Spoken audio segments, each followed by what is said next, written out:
ટ્રેનોમાંથી mobile ચોરી કરનાર GRP પોલીસે 2 આરોપીની ધરપકડ કરી। વલસાડ રેલવે પોલીસે ટ્રેનમાં મોબાઈલ ચોરીના કેસમાં 2 આરોપીની ધરપકડ કરી છે।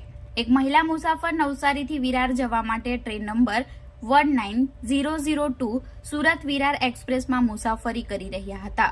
અતુલ રેલવે સ્ટેશન પર આરોપી જુનેદે ચાલુ ટ્રેનની બારીમાંથી હાથ નાખીને મહિલા મુસાફરના હાથમાંથી મોબાઈલ ફોન ઝૂંટવી લીધો હતો।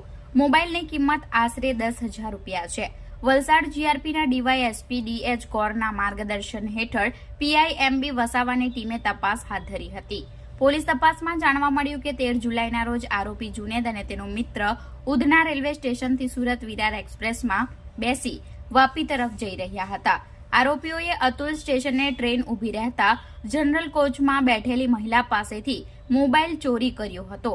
વલસાડ જીઆરપીએ બંને આરોપીની ધરપકડ કરી આગળની કાર્યવાહી શરૂ કરી છે।